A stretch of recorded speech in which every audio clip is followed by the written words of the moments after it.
kita dah end season of 2020. Aku rasa korang mesti dah macam-macam korang plan. Race lah, buat time trial lah, waktu-waktu macam ni. Lagi-lagi sekarang dah ada virtual run Standard Chartered KL Marathon. Tahniah untuk korang yang dah berjaya dapat PB. Dan untuk mereka yang buat time trial juga, walaupun tak join virtual run, tahniah juga. Hari ni aku nak bebel sikit pasal dah korang race, korang dah buat time trial. Ada banyak juga yang tanya aku ni, apa proses recovery? Kalau dah main hentam race panjang, tak ada proses recovery, masak korang nanti injured. Jadi 2020 korang end season elok-elok naik MP, dah last dapat injured. Tak best jadinya. Aku nak kongsi kat korang tips recovery selepas korang berlari. Nanti kan, let's go.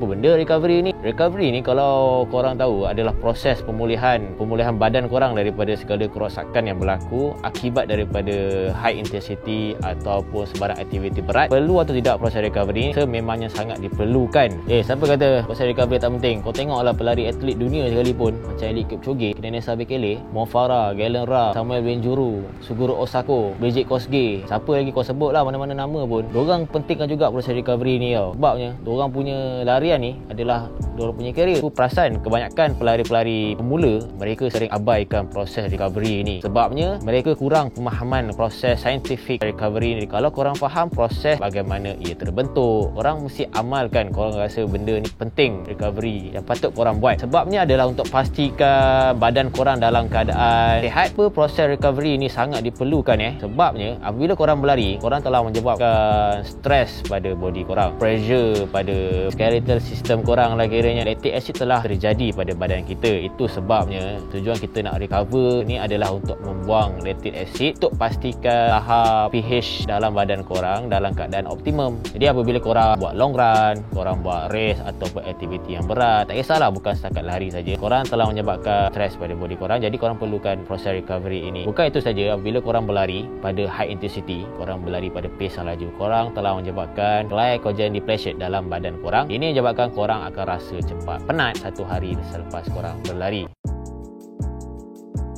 Okey, tips yang pertama adalah nutrisi dan hidrasi. Semakin korang berlari ataupun korang melakukan hard workout, korang telah menyebabkan kekurangan nutrisi dalam badan dan kekurangan air dalam badan. Ada beberapa makanan yang aku boleh kongsikan. Korang boleh amalkan campuran cup seperti ratio 4:1 ataupun 3:1 bersamaan 3 kali ganda carbs ataupun 4 kali ganda carb ke 1 protein. Makanan yang aku boleh sarankan dekat korang, yang aku ikut pengalaman aku, korang boleh amalkan pisang, cereals. Kalau korang ada ready made protein bar, korang boleh makan. Yang paling kalau susu coklat ataupun susu, secara fakta yang korang perlu tahu, semasa kita berlari, kita telah menyebabkan kekurangan air sebanyak 700ml hingga 900ml setiap 1 jam kali kita berlari. Ada juga kekurangan 1 jam kita berlari, iaitu carb sebanyak 60 gram per carb. Sekiranya dah hilang benda ni setiap 1 jam kita berlari, kita perlulah gantikan balik. Ada makanan berat, korang boleh amalkan 1 jam atau 2 jam selepas berlari. Ada makanan ringan, orang kita panggil post run snacks, seperti yang aku sebutkan list tadi lah. Korang boleh amalkan 30 minit selepas korang berlari. Ini sangat membantu proses gantian semula makanan ataupun minuman yang telah hilang. Sekiranya korang berlari kurang daripada 90 minit, sudah memadai korang amalkan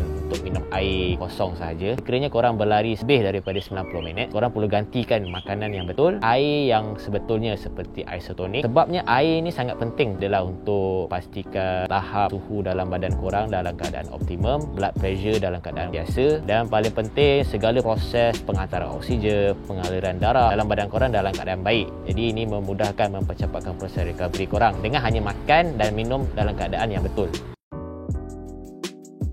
Untuk tips yang kedua adalah korang perlu amalkan stretching dan juga boleh amalkan larian secara perlahan setiap kali korang selepas melakukan larian yang berat, di long run dan sebagainya. Bab stretching ni adalah satu isu yang hangat, isu perbahasan yang sering diperkatakan sampai sekarang, tak ada konklusi yang sebetulnya. Tapi pada pandangan aku, kalau korang amalkan stretching yang betul, kalau korang kenal body korang sendiri, tak ada masalah kalau korang amalkan stretching ni. Bagi pandangan aku, kalau korang amalkan stretching, sebaiknya korang biarkan dulu korang berlari dalam keadaan perlahan. Sepertinya korang cooling down, berjalan 10 minit ke 15 minit selepas korang berlari. Kemudian barulah korang buat stretching yang betul. Stretching ni macam korang boleh renggangkan kaki korang untuk pastikan glute, calf korang, pinggang korang dalam keadaan yang renggang lah, dalam keadaan ringan, tak terlampau ketat sangat. Itu tujuan stretching ni, pastikan pengaliran darah dalam keadaan baik. Tips yang seterusnya adalah ice bath. Ice bath ini sangat menjadi keperluan bagi semua pelari ataupun pelari tega yang sering melakukan hard workout ataupun long run di hujung minggu. Ia menjadi satu keperluan bagi mengurangkan inflammation dan juga soreness pada masal anda. Paling penting korang dapat rendamkan kaki korang ke dalam air yang berisi ais. Tak kisahlah berapa dalam air tu, kalau ikutkan cukup memadai. Sekiranya korang ada macam kolam kanak-kanak tu, korang dapat letak air, letak ais ke dalamnya dan korang rendam pun dah memadai. Yang penting korang boleh sejukkan bahagian lower body korang, bahagian soreness korang pada kaki itu dapat dikurangkan. Itu paling penting. Berapa lama korang perlukan untuk rendam, ia bergantung kepada berapa banyak ais yang korang gunakan lah. Kalau selalunya 3 ice pack dekat beli 7E itu dah memadai, 10 ke 15 minit itu dah sudah cukup, ataupun sehingga korang rendam sehingga ais tu cair pun dah memadai. Bagi mereka yang tak boleh berendam dalam ice bath, korang boleh gunakan ice pack yang aisnya berada di luar. Korang boleh direct letak ke bahagian tempat korang sakit itulah. Tapi bagi mereka yang ada masalah kulit, korang boleh alaskan dengan helaian kain bagi mengurangkan masalah kulit itulah. Tapi yang paling penting, korang gunakan ais untuk kurangkan inflammation dan juga soreness korang. Itulah kepentingan ais yang dapat digunakan. Okey, untuk tips yang keempat adalah korang boleh amalkan cross training. Cross training kat sini maksudnya bukan melakukan aktiviti berlari. Korang boleh amalkan aktiviti selain berlari seperti basikal, berenang, yoga dan beberapa sukan yang lain. Yang paling penting, jangan buat sukan yang sama berlari, sebabnya korang nak kurangkan impak tempat yang korang sakit ketika berlari. Korang boleh fokuskan cross training untuk muscle yang lain, sebab tujuan cross training adalah untuk tidak memberi terlampau fokus pada satu muscle saja. Korang boleh beri fokus muscle yang lain. Proses recovery muscle yang sama korang gunakan untuk berlari tidak digunakan untuk proses recovery. Matlamat utama cross training adalah korang dapat boost mental korang, maksudnya korang tak terlampau bosan dengan hanya melakukan satu sukan saja. Matlamat yang kedua, korang maintain fitness korang dalam keadaan korang rehat. Itu matlamat utamanya. Pelari rekreasi, pelari taman yang berlari 3 ke 4 kali seminggu, korang boleh amalkan cross training 1 ke 2 kali dalam seminggu. Korang boleh susun jadual korang. Untuk pelari competitive runner ataupun intermediate runner sekalipun yang mengamalkan larian sebanyak 4 ke 6 kali seminggu, korang boleh amalkan cross training sebanyak 1 ke 2 kali juga. Korang boleh letak low intensity training seperti easy run dan juga cross training seperti basikal dan berenang. Sepertinya satu hari pertama korang berlari, hari kedua korang boleh cross training basikal, hari ketiga korang berlari macam biasa, hari keempat korang boleh letak low intensity training seperti easy run. Ini untuk mereka yang melakukan program training lah kiranya.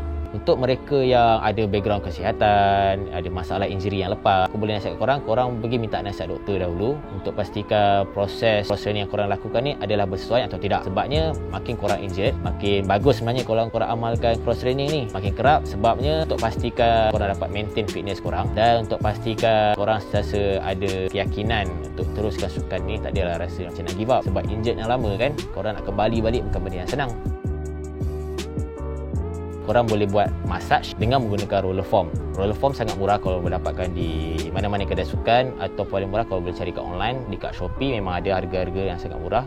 Tak sampai RM50 pun ada. Aku perasan, tak tahu lah sekarang harga dah naik ke belum. Waktu aku beli ada harganya bawah RM50. Untuk mereka yang baru nak mulakan menggunakan roller foam, korang boleh amalkan tips ni. Jangan terlalu tekankan roller foam pada tempat seperti tulang. Yang paling penting korang kena tekankan kepada sel tisu tu, tempat muscle korang tu sudah cukup memadai. Rasa pressure sikit pada tempat yang korang sakit tu sudah memadai. Jangan terlampau tekan pada tulang tu lah. Kalau korang silap, korang boleh menyebabkan risiko cederaan yang lebih teruk. So tips yang kedua, jangan terlalu direct ke tempat yang sakit itu. Korang boleh mulakan daripada center ke tempat yang sakit. Korang boleh amalkan roller foam ni sebelum tidur. Korang nak tidur tu lagi rasa senang, lagi rasa happy. Sebabnya pengaliran darah yang berlaku selepas korang roller foam tadi dapat bantu proses recovery korang lebih cepat. Jadi untuk mereka yang ada background kesihatan, background masalah injury yang lepas, aku nasihatkan korang dapatkan khidmat pakar dahulu sebelum menggunakan roller foam. Sebab tak semua orang boleh gunakan roller foam dalam keadaan yang betul. Dalam keadaan walaupun betul sekalipun,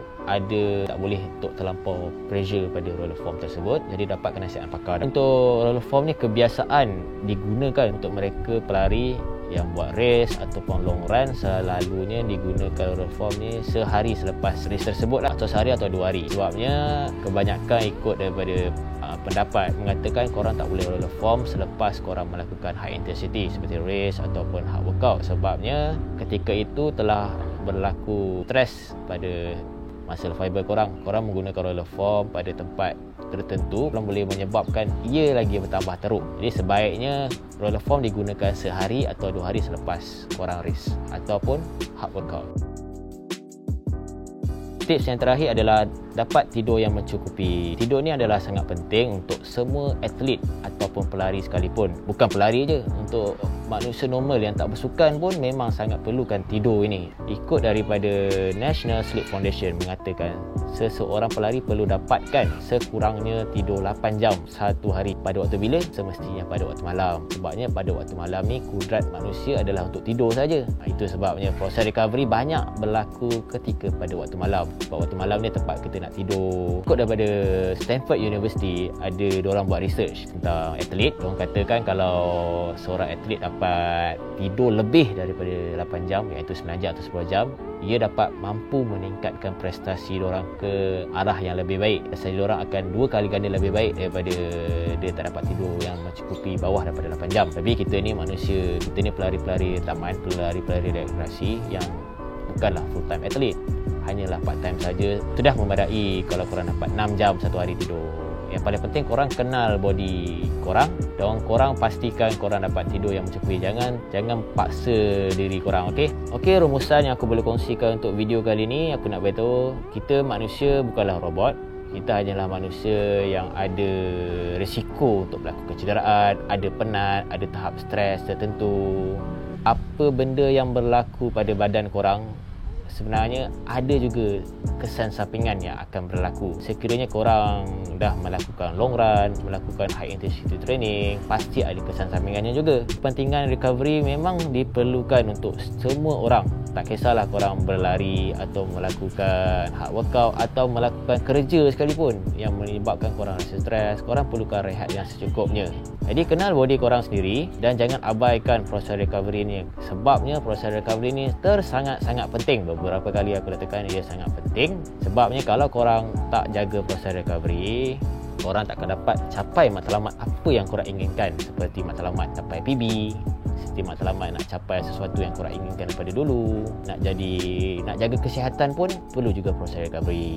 Tak kisahlah korang pelari taman, pelari atlet sekalipun, jangan abaikan proses recovery. Sebabnya untuk memastikan long term korang dalam hobi larian, korang pastikan proses recovery terjaga dan korang akan enjoy proses journey lari korang. Itu sajalah perkongsian video untuk kali ini. Kalau ia bermanfaat untuk korang semua, jangan lupa share kepada kawan-kawan dan paling penting jangan lupa tekan button subscribe di bawah. Itu saja. Kita jumpa lagi next video. Assalamualaikum. Enjoy your weekend. Bye bye.